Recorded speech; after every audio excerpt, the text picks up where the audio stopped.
ಎಲ್ಲರಿಗೂ ನಮಸ್ಕಾರ. Shilpa PH YouTube ಚಾನಲ್ಗೆ ಸ್ವಾಗತ. ಇವತ್ತಿನ ವಿಷಯ ಏನಂತಂದ್ರೆ ಕನ್ನಡ ವ್ಯಾಕರಣ. ಕನ್ನಡ ವ್ಯಾಕರಣದಲ್ಲಿ ಯಾವ ವಿಷಯ ಅಂತಂದ್ರೆ ಸಂಧಿಗಳು. ಇವಾಗಲೇ ಭಾಗ 1ರಲ್ಲಿ ಸಂಧಿಗಳೆಂದರೇನು, ಸಂಧಿಗಳ ವಿಧಗಳು ಯಾವುವು, ಸಂಧಿಗಳು ಯಾವ್ಯಾವು ಅನ್ನೋದನ್ನು ನೋಡಿದ್ವಿ. ಈಗ ಭಾಗ 2ದಲ್ಲಿ ಏನಂತಂದ್ರೆ ಸಂಸ್ಕೃತ ಸಂಧಿಗಳ ಬಗ್ಗೆ ನೋಡೋಣ. ಪೂರ್ವೋತ್ತರ ಪದಗಳೆರಡು ಕೂಡ ಸಂಸ್ಕೃತ ಪದಗಳಾಗಿದ್ದ ಪಕ್ಷದಲ್ಲಿ ಅಂಥವುಗಳನ್ನು ನಾವು ಸಂಸ್ಕೃತ ಸಂಧಿಗಳು ಅಂತ ಕರಿತೀವಿ. ಅಂದರೆ ಎರಡು ಪೂರ್ವ ಮತ್ತು ಉತ್ತರ ಪದಗಳು ಎರಡೂ ಕೂಡ ಸಂಸ್ಕೃತ ಪದಗಳಾಗಿದ್ದರೆ ಅವುಗಳು ಸಂಸ್ಕೃತ ಸಂಧಿಯನ್ನು ಹೋಲ್ತಾವ. ಹಾಗಾದ್ರೆ ಸಂಸ್ಕೃತ ಸಂಧಿಯಲ್ಲಿ 2 ವಿಧಗಳು ಬರ್ತಾವೆ. ಒಂದನೇದು ಸಂಸ್ಕೃತ ಸ್ವರ ಸಂಧಿ. ಅವು ಯಾವ್ಯಾವ ಬರ್ತಾವ ಅಂದ್ರೆ ಸಂಸ್ಕೃತ ಸ್ವರ ಸಂಧಿ ಒಳಗೆ ಒಂದನೇದು ಸವರ್ಣ ದೀರ್ಘ ಸಂಧಿ, ಎರಡನೇದು ಗುಣಸಂಧಿ, ಮೂರನೇದು ವೃದ್ಧಿ ಸಂಧಿ, ನಾಲ್ಕನೇದು ಎನ್ ಸಂಧಿ. ನೆಕ್ಸ್ಟ್ ಸಂಸ್ಕೃತ ವ್ಯಂಜನ ಸಂಧಿ. ಸಂಸ್ಕೃತ ವ್ಯಂಜನ ಸಂಧಿ ಒಳಗೆ 3 ಬರ್ತಾವೆ. ಒಂದು ಜತ್ವ ಸಂಧಿ, ಚಿತ್ವ ಸಂಧಿ, ಅನುನಾಸಿಕ ಸಂಧಿ. ಇವು ಸಂಸ್ಕೃತ ವ್ಯಂಜನ ಸಂಧಿಗಳು. ಹಾಗಾದರೆ ಇವತ್ತು ಮೊದಲನೇದಾಗಿ ಯಾವ ಸಂಧಿಯನ್ನು ನೋಡೋಣ. ಸವರ್ಣ ದೀರ್ಘ ಸಂಧಿ ಅಂದರೆ ಏನು? ಸವರ್ಣ ಸ್ವರಗಳು ಅಂದರೆ ಅ, ಆ, ಇ, ಈ, ಉ, ಉ, ಎ ಒಂದರ ಮುಂದೆ ಒಂದು ಸೇರಿ ಸಂಧಿಯಾದಾಗ ಅವೆರಡರ ಸ್ಥಾನದಲ್ಲಿ ಅದೇ ಜಾತಿಯ ದೀರ್ಘಸ್ವರ ಆದೇಶವಾಗಿ ಬಂದರೆ ಅದನ್ನು ನಾವು ಸವರ್ಣ ದೀರ್ಘ ಸಂಧಿ ಅಂತ ಕರೀತೀವಿ. ಸವರ್ಣ ಸ್ವರ್ಣಗಳು ಒಂದರ ಮುಂದೆ ಒಂದೇ ಅವೇ ಬಂದು ಅದೇ ಜಾತಿಯ ದೀರ್ಘಸ್ವರ ಆಗಿ ಬಂದಿದ್ರೆ ಅವನ್ನ ಸವರ್ಣ ದೀರ್ಘ ಸಂಧಿ ಅಂತ ಕರಿತೀವಿ. ಉದಾಹರಣೆ ಏನಂತೆ ನೋಡೋಣ. ಸುರ ಪ್ಲಸ್ ಅಸುರ, ಸುರಾಸುರ. ಪೂರ್ವ ಪದದಲ್ಲಿ ಅ ಮತ್ತು ಉತ್ತರ ಪದದಲ್ಲಿ ಅ. ಹಾಗೆ ಸಂಧಿ ಕಾರ್ಯ ನಡಿಬೇಕಾದ್ರೆ ಆ, ಸುರಾಸುರ ಹೀಗಾಗಿ ಬರೋದಕ್ಕೆ ನಾವು ಅ ಒಂದೇ ಜಾತಿಯ ಸ್ವರಗಳು ಬಂದು ಅದೇ ಜಾತಿಯ ದೀರ್ಘ ಸ್ವರ ಅಂದರೆ ಆ ಆದೇಶವಾಗಿ ಬಂದೈತಿ. ಅದಕ್ಕೆ ನಾವು ಏನಂತ ಕರಿತೀವಿ? ಸವರ್ಣ ದೀರ್ಘ ಸಂಧಿ ಅಂತ ಕರಿತೀವಿ. ಉದಾಹರಣೆ ದೇವ ಪ್ಲಸ್ ಆಲಯ, ದೇವಾಲಯ. ಹಿಮ ಪ್ಲಸ್ ಆಲಯ, ಹಿಮಾಲಯ. ಮುನಿ ಪ್ಲಸ್ ಇಂದ್ರ, ಮುನೀಂದ್ರ. ಹೀಗೆ ಹಲವಾರು ಉದಾಹರಣೆಗಳು ನಾವು ಸವರ್ಣ ದೀರ್ಘ ಸಂಧಿಗೆ ನೋಡುತ್ತೇವೆ. ಹಾಗಾದರೆ ನೆಕ್ಸ್ಟ್ ಸಂಧಿ ಯಾವುದು ಅಂತಂದರೆ ಗುಣಸಂಧಿ. ಅ, ಆ ಕಾರಗಳಿಗೆ ಈ ಕಾರಗಳು ಪರವಾದರೆ ಅವೆರಡರ ಸ್ಥಾನದಲ್ಲಿ ಎ ಕಾರವೋ, ಉ ಕಾರಗಳು ಪರವಾದರೆ ಓ ಕಾರವೋ, ಹಾಗೆ ಋಕಾರವು ಪರವಾದರೆ ಅರ್ಕಾರವು ಆದೇಶವಾಗಿ ಬಂದರೆ ಅದನ್ನು ನಾವು ಗುಣಸಂಧಿ ಎಂದು ಕರೆಯುತ್ತೇವೆ. ಅಕಾರ ಮತ್ತು ಈ ಕಾರಗಳ ಇವೆರಡರಲ್ಲಿ ಎ ಕಾರ ಆದೇಶವಾಗಿ ಬರ್ತೈತಿ. ಹಾಗೆ ಉ ಕಾರಗಳು ಪರವಾದಾಗ ಓ ಕಾರ ಬರುತ್ತೆ. ಹಾಗೆ ಋಕಾರವಾದಾಗ ಅರ್ಕಾರವು ಆದೇಶವಾಗಿ ಬಂದರೆ ಇದನ್ನು ನಾವು ಗುಣಸಂಧಿ ಅಂತ ಹೇಳಿ ಕರಿತೀವಿ. ಉದಾಹರಣೆ ನೋಡೋಣ. ಚಂದ್ರ ಪ್ಲಸ್ ಉದಯ, ಚಂದ್ರೋದಯ. ಅರುಣ ಪ್ಲಸ್ ಉದಯ, ಅರುಣೋದಯ. ನರ ಪ್ಲಸ್ ಇಂದ್ರ, ನರೇಂದ್ರ. ದೇವ ಪ್ಲಸ್ ಋಷಿ, ದೇವರ್ಷಿ. ಗಣ ಪ್ಲಸ್ ಈಶ, ಗಣೇಶ. ಇವು ಗುಣಸಂಧಿಗೆ ಉದಾಹರಣೆಗಳನ್ನು ನಾವು ನೋಡ್ಬೋದು. ಹೀಗೆ ಹಲವಾರು ಉದಾಹರಣೆಗಳು ಬರ್ತಾವೆ ಗುಣಸಂಧಿಗೆ. ಇಲ್ಲಿ ಕೆಲವೊಂದಿಷ್ಟನ್ನು ನಾನು ಕೊಟ್ಟಿದ್ದೀನಿ. ನೆಕ್ಸ್ಟ್ ವೃದ್ಧಿ ಸಂಧಿ. ಆ ಕಾರಗಳಿಗೆ ಐ ಕಾರಗಳು ಪರವಾದಾಗ ಅವೆರಡರ ಸ್ಥಾನದಲ್ಲಿ ಐ ಕಾರವು, ಔ ಕಾರಗಳು ಪರವಾದಾಗ ಔ ಕಾರವು ಆದೇಶವಾಗಿ ಬಂದರೆ ಔ ಕಾರಗಳು ಆದೇಶವಾಗಿ ಬಂದಾಗ ಅದನ್ನು ನಾವು ವೃದ್ಧಿ ಸಂಧಿ ಅಂತ ಕರಿತೀವಿ. ಉದಾಹರಣೆ ಲೋಕೈಕ. ಲೋಕ ಪ್ಲಸ್ ಏಕ, ಲೋಕೈಕ. ಇಲ್ಲಿ ಪೂರ್ವ ಪದ ಮತ್ತು ಉತ್ತರ ಪದದಲ್ಲಿ ಅ ಮತ್ತು ಎಗಳಿಗೆ ಯಾವುದು ಆದೇಶ ಆಗಿ ಬರತೈತಿ? ಐಕಾರ ಆದೇಶವಾಗಿ ಬಂದೈತಿ. ಆ ಕಾರಣಕ್ಕಾಗಿ ಇದು ವೃದ್ಧಿ ಸಂಧಿಯಾಗಿ ಅಂತ ಹೇಳ್ಬೋದು.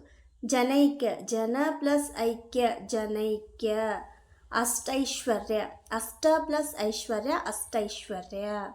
ವನೌಷಧಿ. ವನ ಪ್ಲಸ್ ಔಷಧಿ, ವನೌಷಧಿ. ಹೀಗೆ ಸಂಧಿ ಕಾರ್ಯದಲ್ಲಿ ಈ ರೀತಿ ಸಂಧಿ ಕಾರ್ಯ ನಡೀತದೆ. ಎಲ್ಲಿ ಅಂತಂದ್ರೆ ವೃದ್ಧಿ ಸಂಧಿ ಒಳಗೆ. ನೆಕ್ಸ್ಟ್ ಯಾವುದಂತಂದ್ರೆ ಎನ್ ಸಂಧಿ. ಇ ಈ ಓ ಉ ಉ ರು ಕಾರಗಳಿಗೆ ಸವರ್ಣವಲ್ಲದ ಸ್ವರ ಅಂದರೆ ಬೇರೆ ಜಾತಿಯ ಸ್ವರ ಪರವಾದರೆ ಈ ಕಾರಗಳಿಗೆ ಏಕಾರ ಬರುತ್ತಾ, ಉ ಕಾರಗಳಿಗೆ ವಕಾರ ಬರುತ್ತಾ, ಹಾಗೆ ರು ಕಾರಿಗೆ ರಕಾರ ಆದೇಶವಾಗಿ ಬರುವುದಕ್ಕೆ ನಾವು ಎನ್ ಸಂಧಿ ಅಂತ ಕರಿತೀವಿ. ಉದಾಹರಣೆ ಅತ್ಯಂತ, ಅತಿ ಪ್ಲಸ್ ಅಂತ, ಅತ್ಯಂತ. ಇಲ್ಲಿ ಪೂರ್ವ ಪದದಲ್ಲಿ ಈಕಾರ ಮತ್ತು ಉತ್ತರ ಪದದಲ್ಲಿ ಅಕಾರ, ಸಂಧಿ ಕಾರ್ಯ ನಡೆದಲ್ಲಿ ಯಕಾರ ಆದೇಶ ಆಗೈತಿ. ಅದಕ್ಕೆ ಇದೇನ ಎನ್ ಸಂಧಿ. ನೆಕ್ಸ್ಟು ಮನ್ವಂತರ. ಮನು ಪ್ಲಸ್ ಅಂತವ, ಅಂತರ, ಮನ್ವಂತರ. ಇಲ್ಲಿ ವಕಾರ ಆದೇಶ ಆಗೈತಿ. ಪಿತೃರ್ಥ, ಪಿತೃ ಪ್ಲಸ್ ಅರ್ಥ, ಪಿತೃರ್ಥ. ಇಲ್ಲಿ ರಕಾರ ಸಂಧಿ ಕಾರ್ಯದಲ್ಲಿ ರಕಾರ ಆದೇಶ ಆಗಿ ಬಂದೈತಿ. ಇದಕ್ಕೆ ನಾವು ಎನ್ ಸಂಧಿ ಅಂತ ಕರಿತೀವಿ.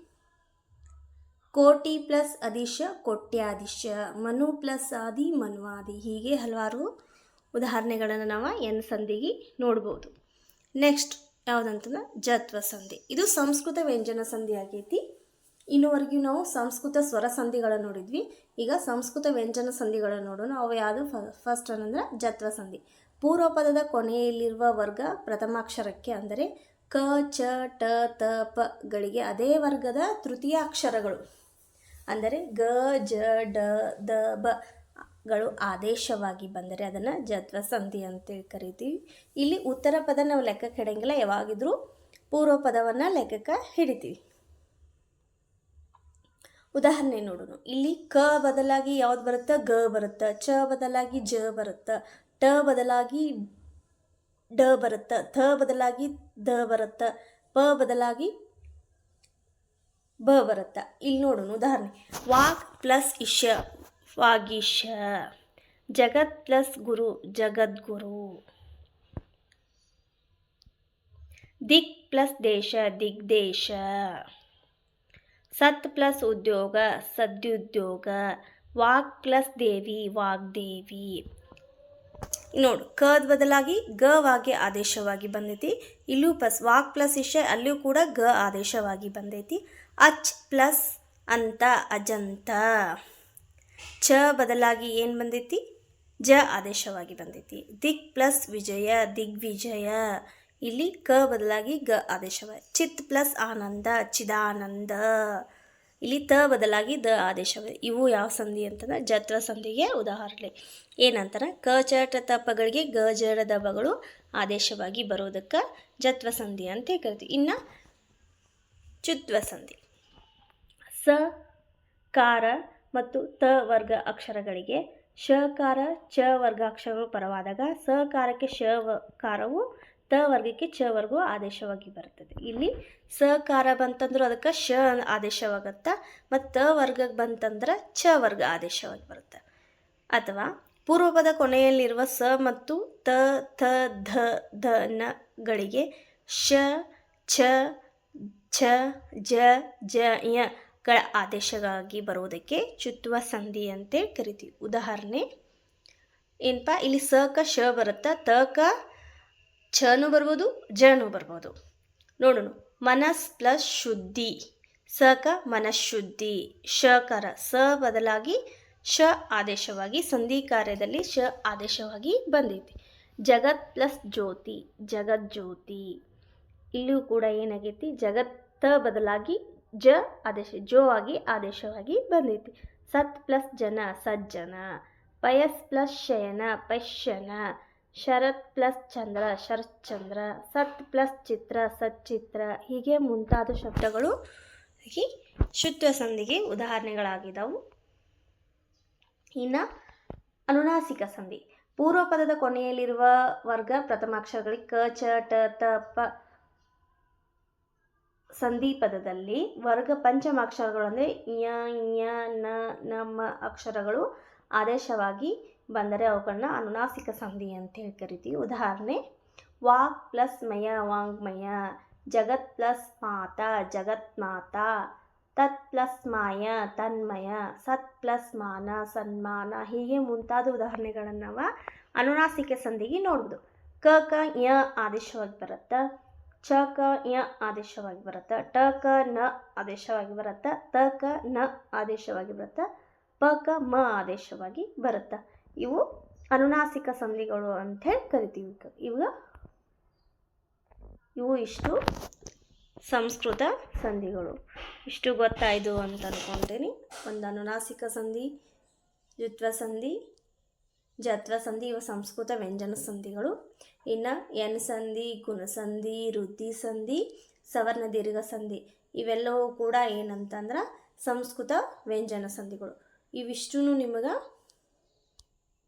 ಅರ್ಥ ಆದಿವಿ ಅಂತ ಅನ್ಕೋತೀನಿ. ಇವು ಅನುನಾಸಿಕ ಸಂಧಿಗೆ ಉದಾಹರಣೆ. ಇಷ್ಟು ನಿಮಗೆ ಅರ್ಥ ಆಯಿತು. ನೆಕ್ಸ್ಟು ಇವಿಷ್ಟು ನಿಮಗೆ ಅರ್ಥ ಆಗಿದ್ರೆ ಶಿಲ್ಪಾ PH ಯೂಟ್ಯೂಬ್ ಚಾನಲ್ನ ಸಬ್ಸ್ಕ್ರೈಬ್ ಮಾಡಿಕೊಡ್ರಿ, ಶೇರ್ ಮಾಡಿರಿ, ಮತ್ತು ಹಾಗೆ ಮುಂದಿನ ವಿಡಿಯೋ ಆಗಿ ಬೆಲ್ ಐಕಾನ್ ಕ್ಲಿಕ್ ಮಾಡಿಕೊಡ್ರಿ ಅಂತ ಹೇಳ್ತಾ, ಇಲ್ಲಿವರೆಗೂ ಈ ವಿಡಿಯೋನ ಕೇಳಿದಂಥವ್ರಿಗೆ ಪ್ರತಿಯೊಬ್ಬರಿಗೂ ಧನ್ಯವಾದಗಳು.